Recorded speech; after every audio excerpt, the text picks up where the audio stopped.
अगर आपने हमारे चैनल को सब्सक्राइब कर लिया है तो इसके लिए आपको तहे दिल से शुक्रिया, और नहीं किया है तो हमारा चैनल सब्सक्राइब करें और बेल आइकन को प्रेस करें। Thank you friends.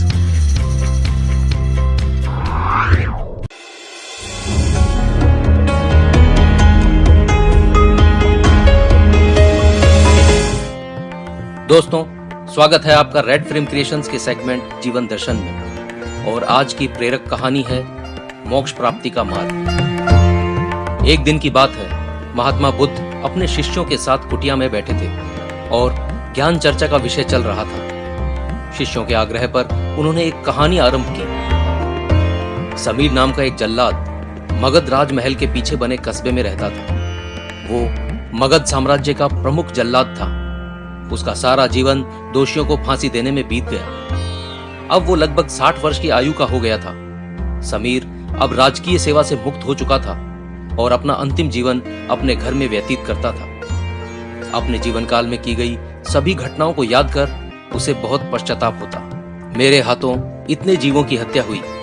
यही सोच विचार करते हुए वो एक दिन नहा धोकर तैयार हुआ। जैसे ही वो खाना खाने के लिए बैठा, दरवाजे पर आवाज आई। समीर ने बाहर निकलकर देखा कि एक भिक्षुक उनके द्वार पर खड़ा है। भिक्षुक को देखकर ऐसा लग रहा था जैसे वो काफी दिनों की तपस्या के बाद उठे हों और भूख से व्याकुल हों। समीर ने तत्काल अपना भोजन भिक्षुक को समर्पित कर दिया। भिक्षुक की भूख शांत हो गई और वे समीर के इस कार्य से बहुत प्रसन्न हुए। भोजन के पश्चात भिक्षुक और समीर दोनों बैठे हुए थे। तभी समीर ने अपने जीवन में किए गए कार्यों को भिक्षुक के सामने प्रकट किया। समीर ने बताया कि उसने राजकीय सेवा के दौरान अनेकों कैदियों व अपराधियों को मृत्युदंड दिया, जिसके कारण उसे बहुत अपराध बोध होता है और स्वयं पर ग्लानि होती है। भिक्षुक बड़े ही शांत चित्त भाव से समीर की बातें सुन रहे थे और रह रहकर मुस्कुरा रहे थे। समीर ने अपने जीवन की संपूर्ण घटनाओं को भिक्षुक के सामने रख दिया। समीर की सभी बातें समाप्त होने के बाद भिक्षुक ने उसे उठाया और हृदय से लगाकर कहा, तुमने ये सब क्या स्वयं से किया या फिर किसी के आदेश के कारण? समीर ने कहा, यह सब मैंने राजा के आदेश पर किया। यह सुनकर भिक्षुक ने कहा, वत्स, फिर तुम कैसे दोषी हुए? तुमने तो अपने स्वामी के आदेशों का पालन ही किया है। ऐसा कहते हुए भिक्षुक ने समीर को धम्म के उपदेशों को सुनाया। उपदेश पूर्ण कर भिक्षुक वापस लौट गए। समीर जैसे ही भिक्षुक को विदा कर वापस आता है, उसकी मृत्यु हो जाती है, जिसके उपरांत उसे मोक्ष की प्राप्ति होती है। कहानी अंत कर महात्मा बुद्ध शांत हुए। महात्मा बुद्ध के शिष्य इस पूरी घटना को ध्यानपूर्वक सुन रहे थे।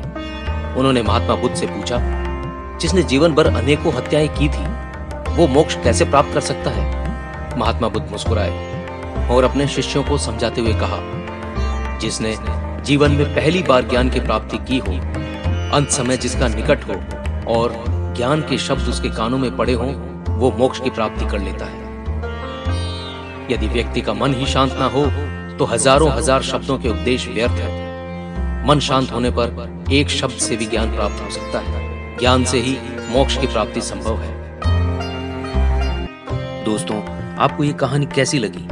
कमेंट बॉक्स के माध्यम से अपने विचार हमसे जरूर शेयर करें और चैनल को सब्सक्राइब कर सपोर्ट करें। शुक्रिया दोस्तों, मिलते हैं अगली कहानी में। स्वस्थ रहें, सुरक्षित रहें।